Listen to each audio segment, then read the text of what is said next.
without further ado, I would like to pass it on to those filmmakers to introduce themselves, maybe explain how they were involved, and then I'll jump off with a couple of questions and then to any attendees to ask. Okay, Florence, maybe we can start with you.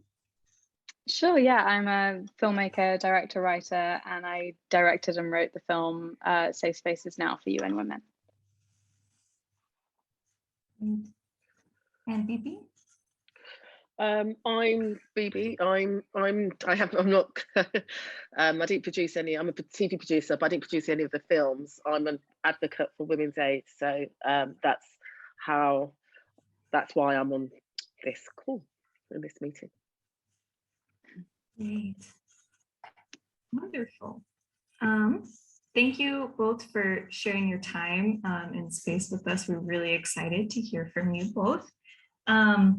Maybe I can kind of just jump in with a couple of questions to get us started. I noticed in the short film or advertisement, a Spot the Abuse, that in the short film, it seems like the women answering the questions that there's certain types of coercive behavior are okay or normal, they're kind of surprised to find out that maybe that's not the case. Maybe can either of you speak more to why that is, like why the surprise? Is that intentional? What's the purpose of that?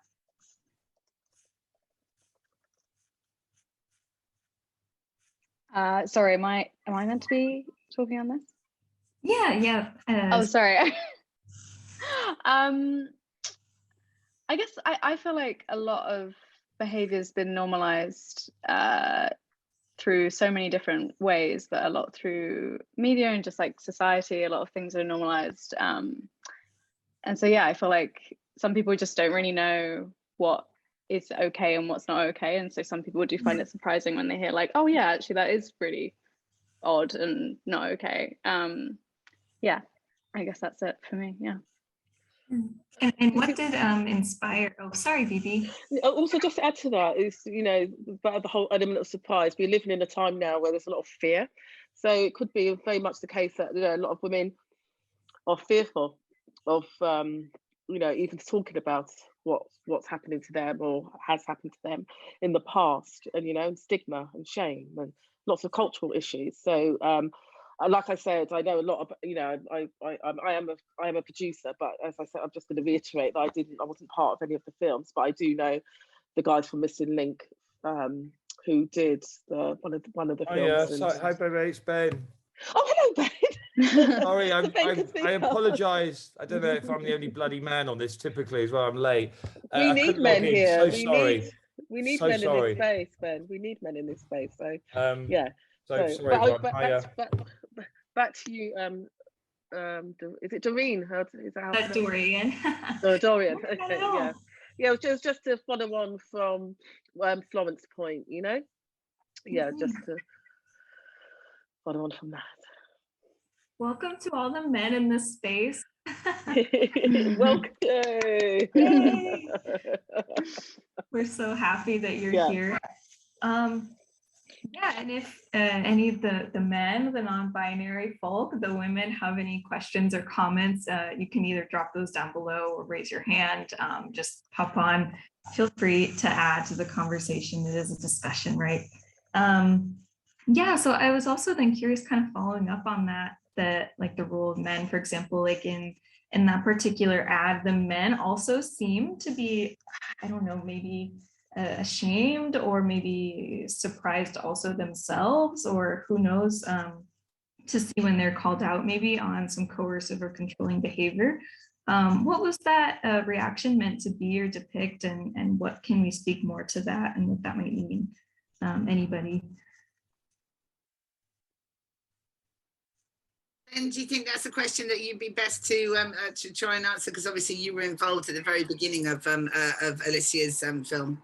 We're talking about that film. Sorry, we're talking about that. I think it's interesting. I think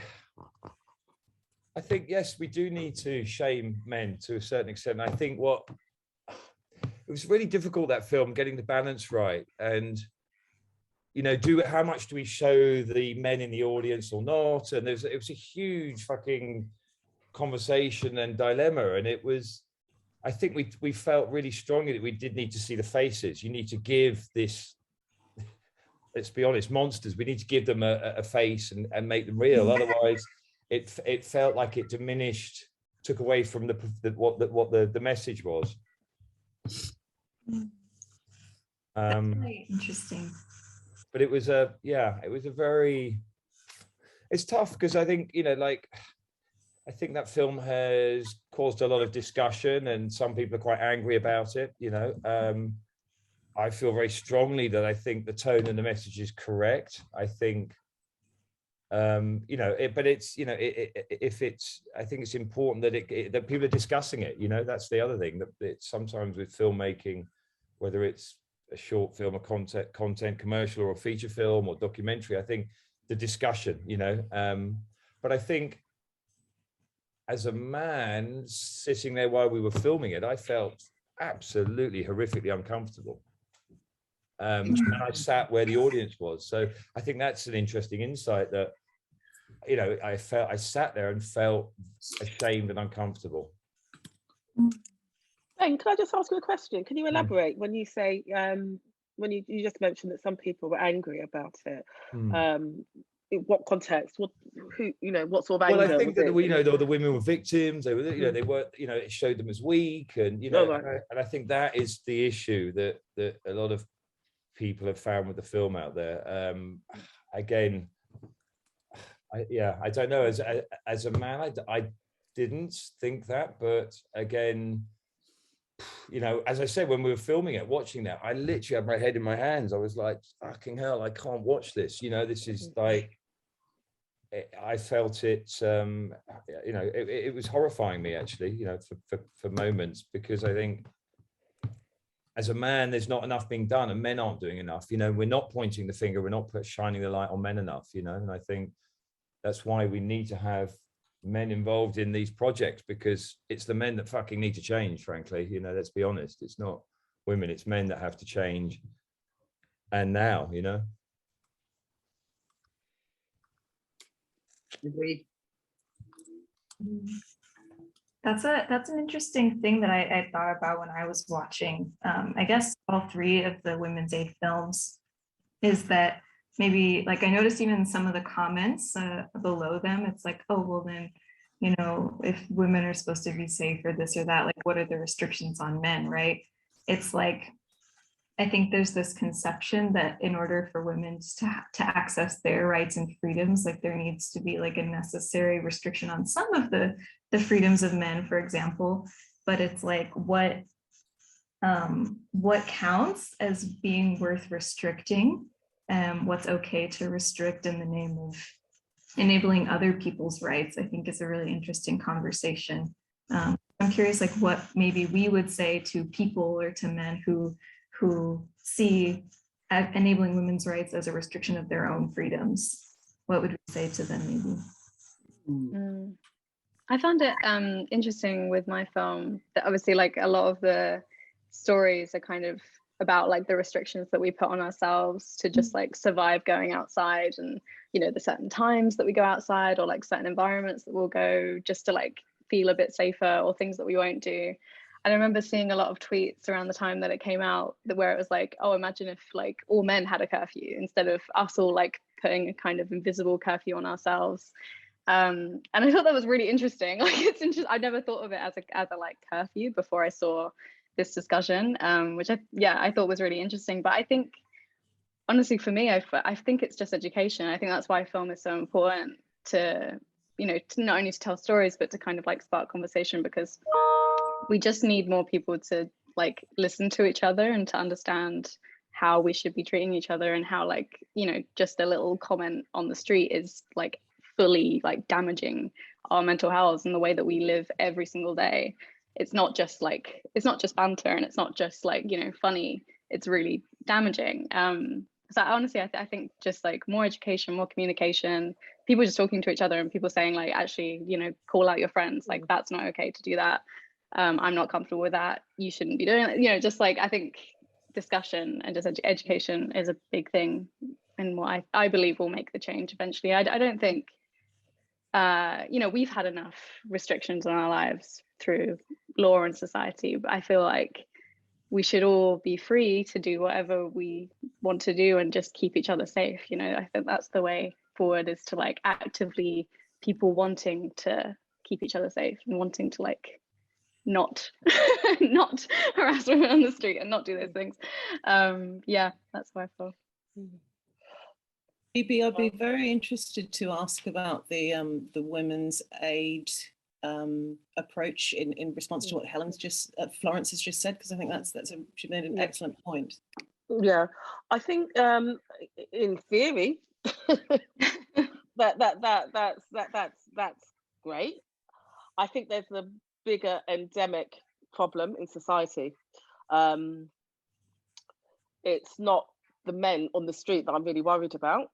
It's more people in places of authority who have the jurisdiction and ability to make changes in policies and in law. We're reading now and hearing more about things that the police have done. So if there's people in power, it makes us even more helpless, because it's not just the man on the street, it's people that are in authority, men who are in authority in this country. So in terms of women aids, I'm scheduled due to work, I haven't been able to, I'm dedicated to the helplines, which I haven't actually started yet. So I've done many courses, and a lot of it is around safeguarding, making women feel safe in their homes. As we know, the statistic has gone up since the pandemic of domestic abuse. The problem is these stories are restricted to like page 4 in the papers. Until we make it front and center and it becomes a serious crime, we've got men's groups rising up. There's incel that's out there that advocate for the hatred of women. So we've got all these things that we're combating, and the onus isn't on us. It is educating men.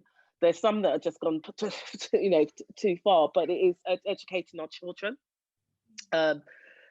in schools, because there's lots around sex education and how women should be treated, and in the home. So it's got lots of tendrils, but I think coupled with what Florence was saying, we need to petition and sign those petitions with the government to get government to make women's spaces safe, and for women to be safe in their homes. That when you phone the police, and especially with women of colour, because they're even more adversely affected than Caucasian women. So to be taken seriously. So it's such a big problem. It's not insurmountable, but it is something that we really need to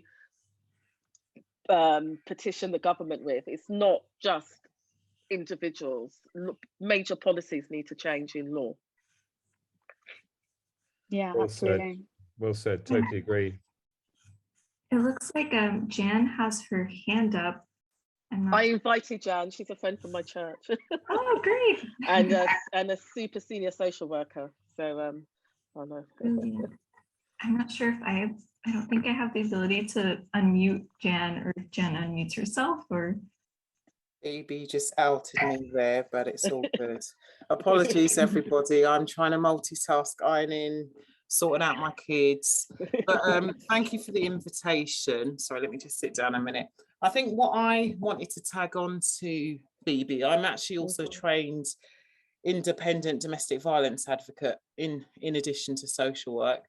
But I think from my perspective, I haven't seen this film, but Phoebe sent me the link and I will watch it. I think beyond the people in positions of power, the men predominantly, is actually at what point do we start trying to re-educate and combat these, misogynistic values? Because actually a lot of the time, these values are perpetuated in the home. So if you've got parents that there's domestic abuse and these values are reiterated actually from a very, very young age, both girls and boys are being sent very clear messages about their power and control and coercion. And then even up to the point of people in positions of authority abusing their positions of power. So I don't know who this film was targeted towards, but I'm just putting it out, that question: at what point does that the media and the great work that you've been able to do get into the home? So from the top into the home. Schools can do so much, but they have to tread so carefully about not upsetting this person and that person. We need to get inside the house. That's all I would say. I think you've hit the nail on the head there, Jan. I totally agree. I think that's exactly where, how do we stimulate change? How do we affect change? Are these films enough? What do we do to get into the home an early enough age? You know, I think you're right. I think, you know, institutionalization can be at home as well. It's not just the police force, you know, and who I have issues with a lot, to be honest, you know, but, you know, I think you're right.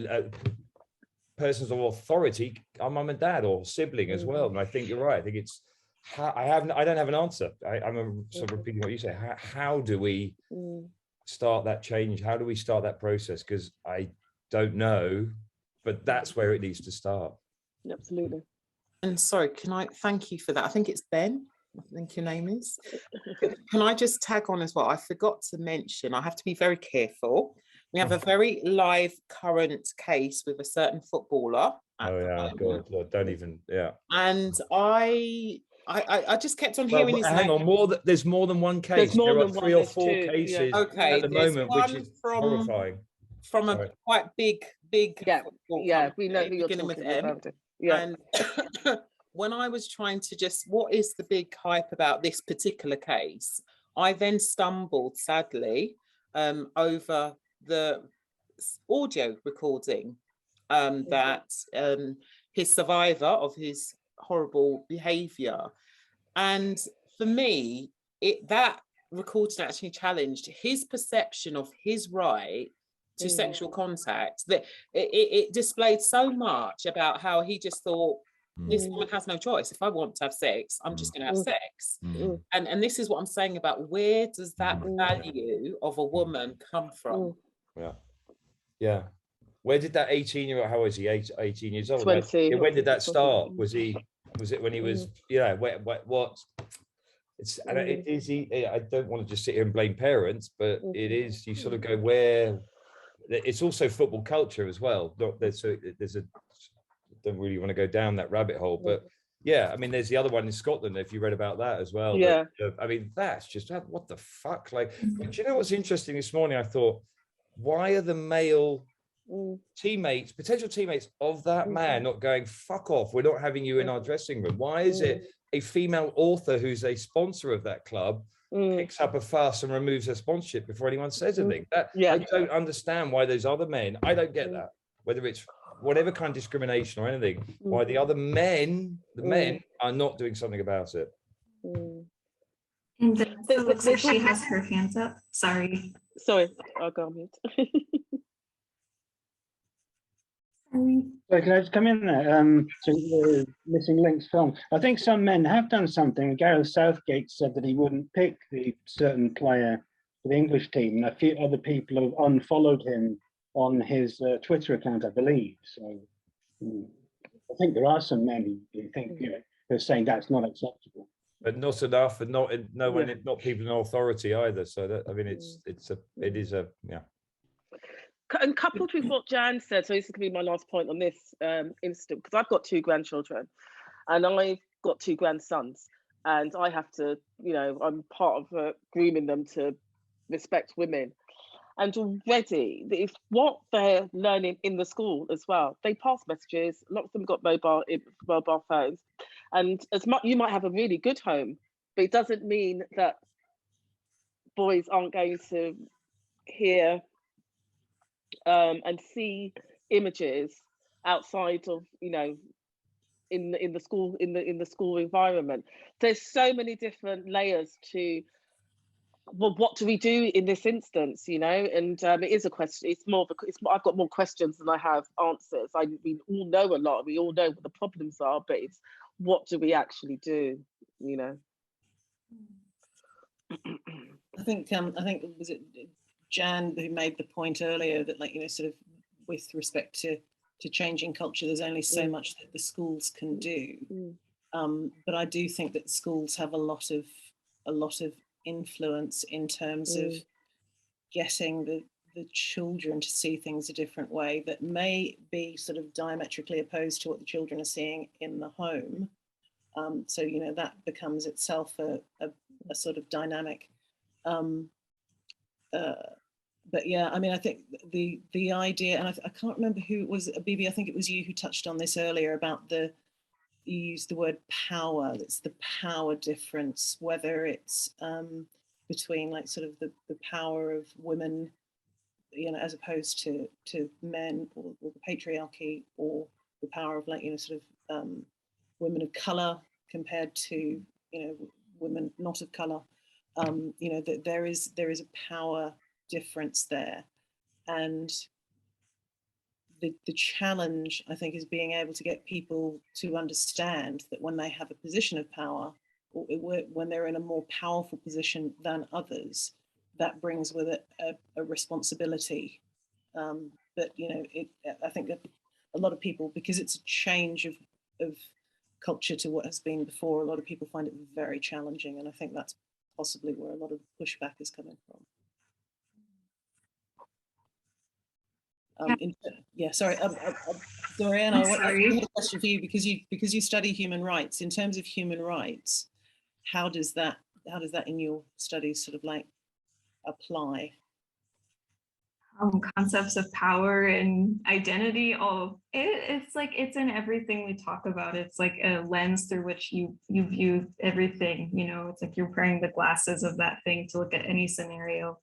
And yeah, I'm glad that you asked also, because I was going to comment also, like how, because before I studied human rights, I studied anthropology and history. And so I was also kind of thinking about how conceptions of gender, of space, whose space belongs to who has more power inherently, and these dynamics like changes within cultural identity and you know, upbringing and background. And I think that's also important to think about when we consider how to tackle these issues. For example, you may have to contextualize how you have these discussions based within that cultural framework, you know, of like human rights or gender rights, women's rights. It has to make sense within that place and that time, and for the people, you know, that you're working with or you're trying to help or collaborate with. And I think that also, even within, like, for example, the UK, there are different subcultures, even though they share kind of a national culture maybe. And I think also, like, racial identity has a lot to do with this, in like ethnic identity. So I would be curious, like, for example, you look at the case of, I think it was Sarah Everard. She's a white woman. She was murdered and people took to the streets. They were protesting and this and that. But there was another woman, Savina Kamir, I can't remember her last name, but she was murdered in London, and I don't think much came from that. And so I guess I'm curious how maybe you all see these kinds of different pieces play out here in the UK, but also internationally in terms of identity and culture and things like that. I have to say, having seen all the trouble and the violence and the arrests and the media hyperbole that went on at the demonstration and memorial for Sarah Everard, you can hardly blame people for not wanting to get on the streets and do the same thing again to, you know, celebrate the life and to mourn the terrible tragedy. It was an absolute shocking disgrace what happened publicly, and the authorities took over something that was meant to be about Sarah Everard, and it became a political tool for the Home Office and the police. It was awful. I mean, I think for me, as a man, as a kid growing up, I was taught respect. I respected my mum. My mum told me to respect women, you know, and everyone, respect everyone. And I think for me, that's a key word. And that's something that starts very young. If you don't respect your sister, your brother, your mother, your dad, your neighbor, your the policeman on the street, your teacher, you're going to have issues, you know. And I think it's a crucial word for me, you know. And I was always taught that respect your elders, respect, you know, respect. I just remember it was not battered into me, but you know, it was that would be wrong. No, but it was drilled into me. Like you respect people, you respect, you know, other people's choices, you respect space. And I think we have to go to make change. You have to make drastic changes, and I think we have to go really young. We have to go into the home. That's where it's going to happen. Otherwise, it isn't going to change. You know, I think it's difficult. We have to go there. I think, Jan, again, you started this conversation. That's where it starts. That's where it's going to change. You know, we can go march on the street tomorrow. We can do this. We can sign petitions. But until the next generation start growing up respecting their sister, their brother, their mother, their this, their whatever culture, then nothing's going to change.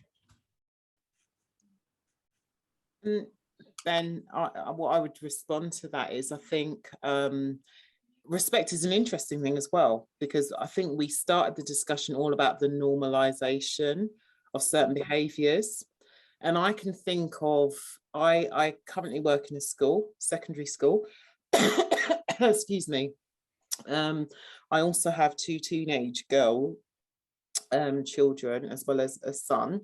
And it's really interesting to see what girls in general, my own girls that I know in my own community, see as the norm. And sometimes they will say they don't think it's acceptable, but they still accept it because it's the norm. And I think I don't actually understand what young people perceive as respect anymore. Because like I said, you may have a value, and then there might also be things that you still accept, even though it's not part of your value base. So I don't know if going to a place of having a code of conduct for respect is a cool starting place for families and communities.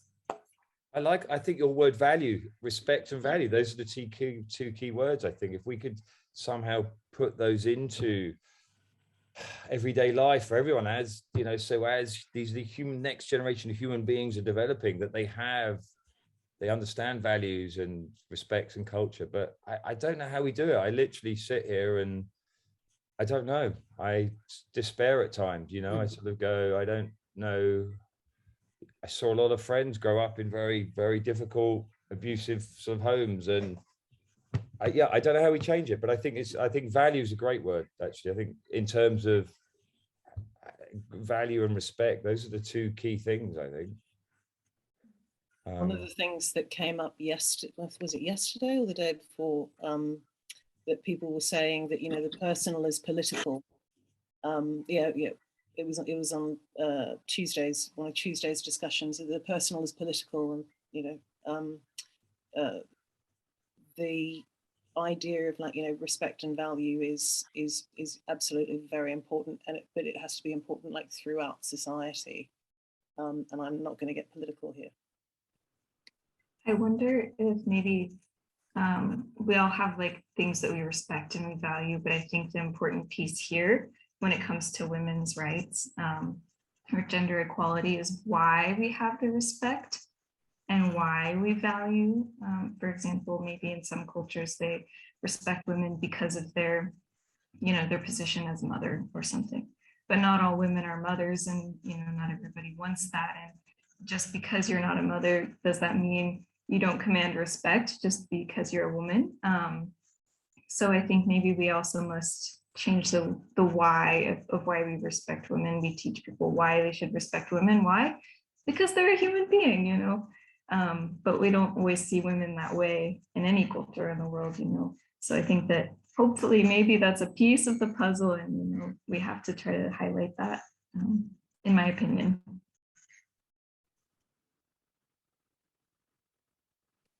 Florence, can I just say that I really appreciated your film with the safe spaces, because I thought the way that you approached it was kind of whimsical, but beautiful. I thought it made the point very powerfully.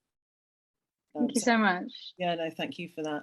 Thank you. What made you sort of decide to pitch it at that, to go for that concept?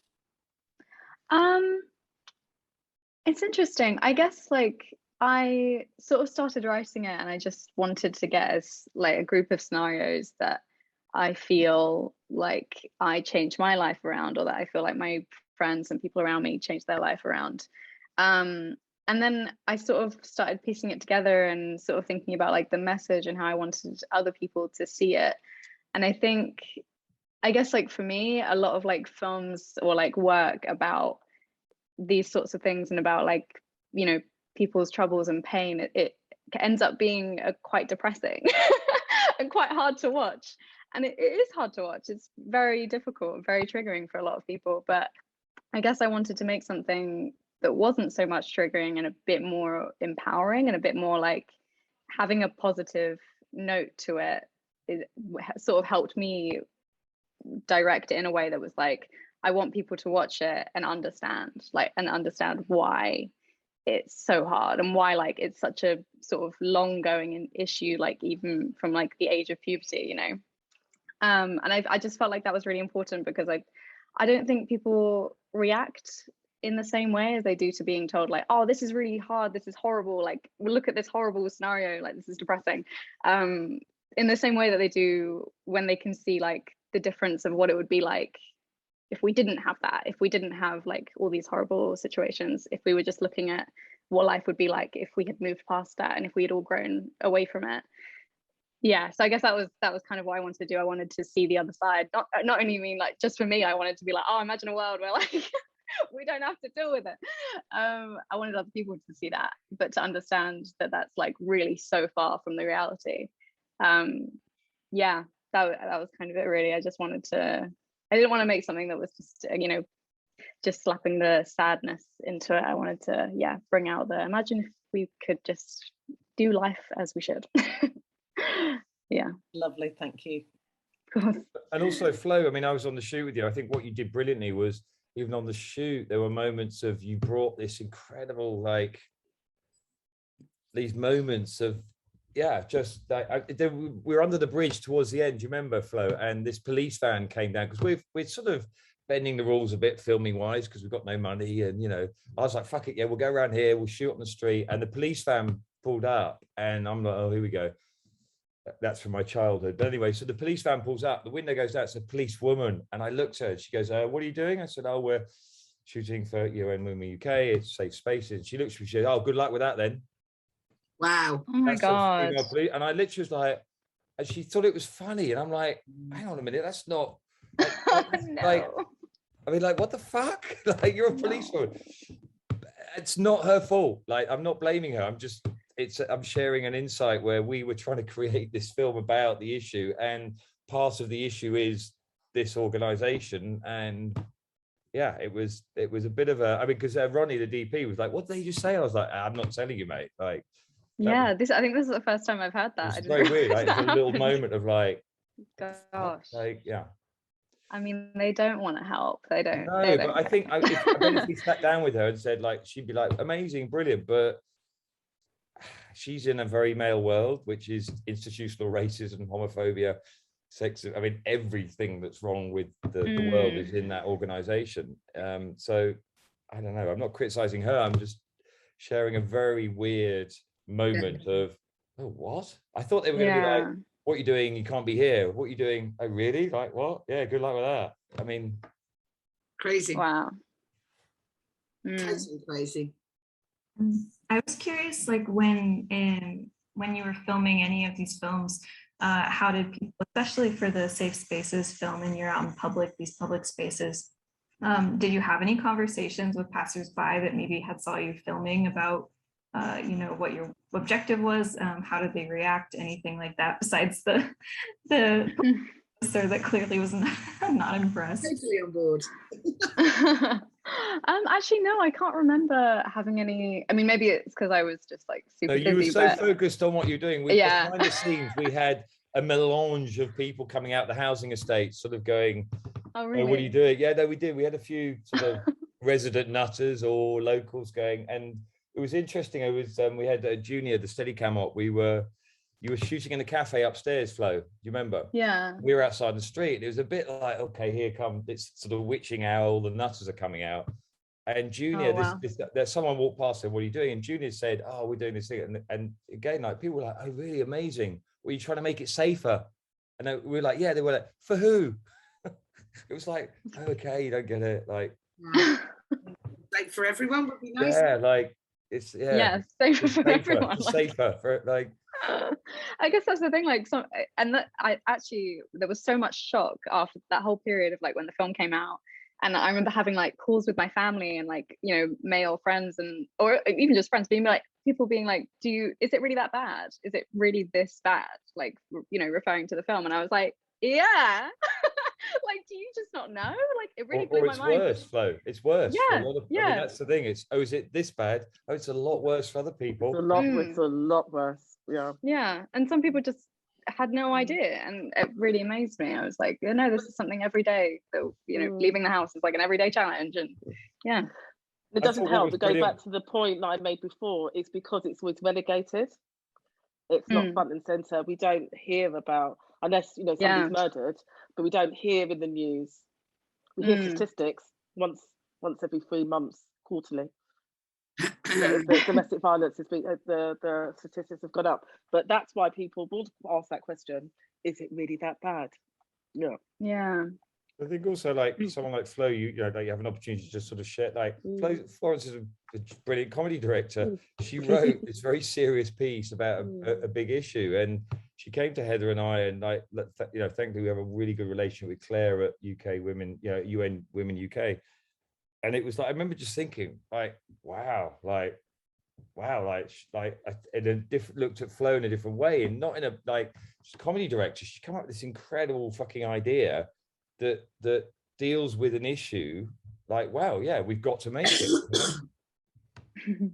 Yeah, and I'm so glad we did, because I feel like even when I think about before I'd made it, I'd only ever like sort of understood that it was a worldwide thing by having conversations. Like I'd never seen anything discussed, like, you know, visually, through art, through whatever, like that this was a really, you know, big problem.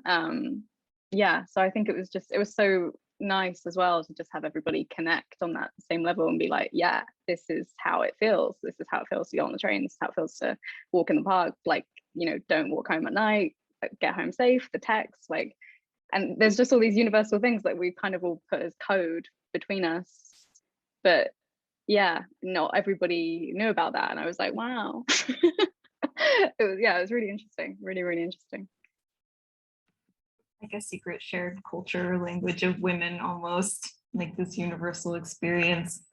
Curious how, sorry, Sally. No, I was just going to say it's through the generations as well, because when Flo and I were talking about this months ago, everything that, you know, there's so many experiences that she's portrayed in that film that I recall from being 17, 18 in my early 20s, you know, and the fact that we're talking almost like 2 generations later, it's insane that we seem to kind of get better to only fall by the wayside and get worse. And it's so cyclical, but it's like, as everyone has been saying in their own individual ways, we need to break that circle. We need to start with the very basics of education and conversation with the next generation at home, but also look after each other, you know, rather than walking past the individual in the street who is being picked on, whether it's female abuse or just in human abuse. We just need to try and be more aware and be more involved, not to the detriment of your own safety, obviously, but, you know, if we just looked out for each other a little bit more, I know it sounds terribly naive, but maybe things would start to get a little bit better. And I think that we've kind of come back to where we... I had this last night on the tube home. I get to Willesden Green.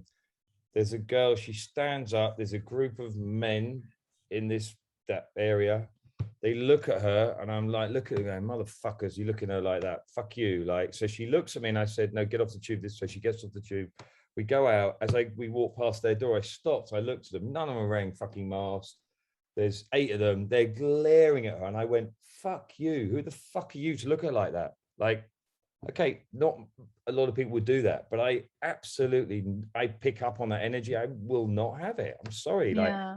Like, okay, if they jump off and beat the shit out of me, fine, I'll take that. But like, and this girl looked at me, she goes, "Oh, you didn't need to do that. I'm used to it." And I went, "Absolutely, I fucking did need to do that. It's absolutely people like me that have to do it. It's us men is the problem, not you. You know, like it really riled me. And Heather's always like, "Oh, you can't keep doing that." I will keep doing that. I've done that multiple times in my life. I've been beaten up on the tube for doing that, but I will keep doing that because that it was such a weird moment. I saw their heads look the way they looked at her, and it just fucking riled me. I just was I couldn't have it.